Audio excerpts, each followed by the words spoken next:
Ala ya Rasulallah qad ballaghta. Indeed, O Messenger of Allah, you have perfected the mission.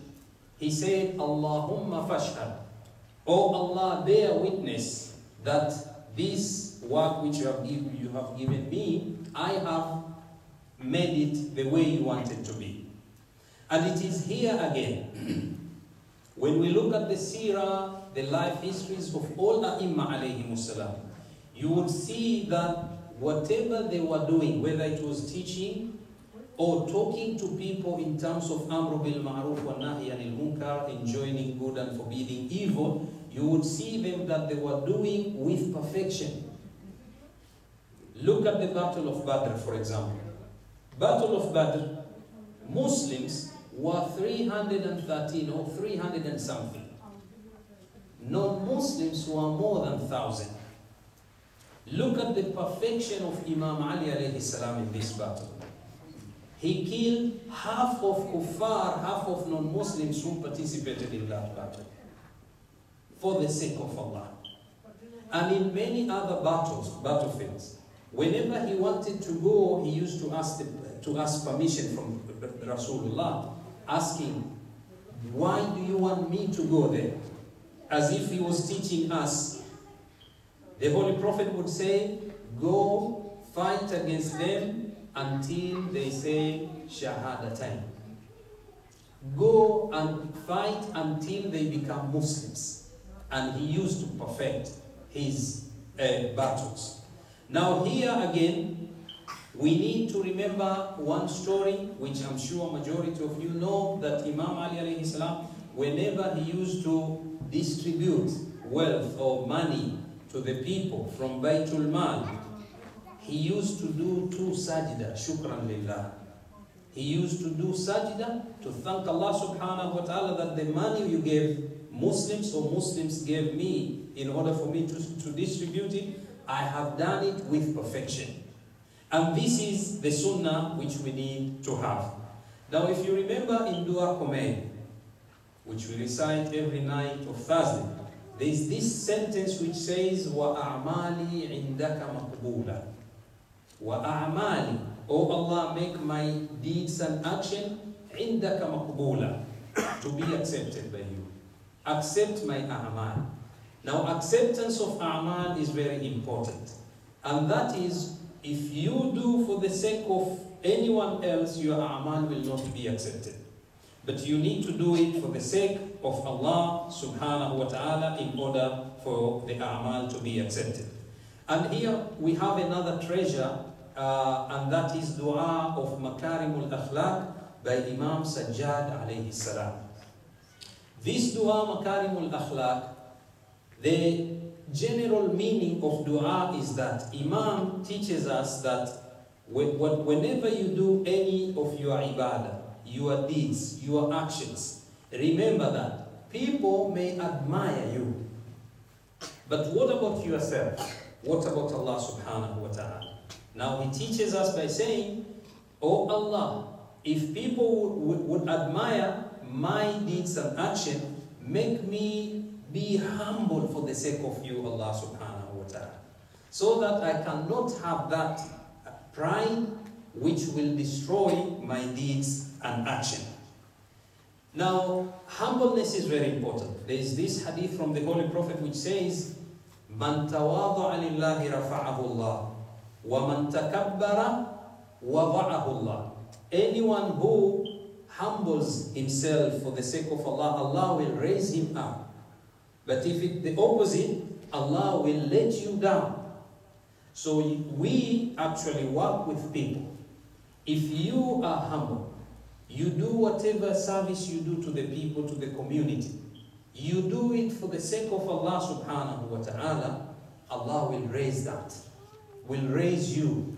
Even being among people who don't care about Allah subhanahu wa ta'ala, but they will look at you and say, but he does his work properly. He does with perfection, so he doesn't have any problem. Maybe enemies, of course, with hasad may come forward and cause problems to you, but remember, with perfection, you will make other people to close their mouth, not to talk anything concerning your work specifically, if you do it with perfection. I know for sure in many communities there are people who try to perfect their deeds and actions until their close members would come and say, this man is crazy, or this lady is crazy, because he does more than he was asked to do. If it is children, he takes care of them more than he was asked. Today, if you look at ourselves and the communities we are living in, you may see that we have that habit of doing only the hours which we have come into agreement. And you look at the clock. If it is 5, I have to finish my work by 5, I will finish and go. I don't have anything to say, well, this is, inshallah, it's like mustahabbat. I do it for the sake of Allah, it will help me. But we as Muslims, we need to have that awareness, and I'm sure all of us, we need to remember that whatever you do for the sake of Allah, Allah subhanahu wa ta'ala will make that, inshallah, be beneficial not only for you, but even for your children, even for your grandchildren, and even for people who are surrounding you. There will be benefit. And based on this, we remember this ayah in Surah Al-Kahf. As you know, Surah Al-Kahf has 4 stories. The first story is the story of Ashab al-Kahf. The second story is the story of those 2 brothers who are good Muslims, but later on they changed, they became bad people, they didn't help anyone until they lost their farm. It was like burnt.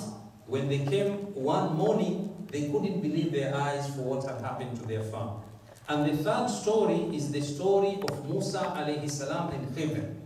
And the last story is the story of Dhul Qarnayn. Now the third story of Musa alayhi salam and Khidr, we find that when they were traveling, they entered into this city. They were very hungry. They wanted to drink, but people didn't give them anything. So when they were leaving the city, Khidr saw a wall which was about to collapse.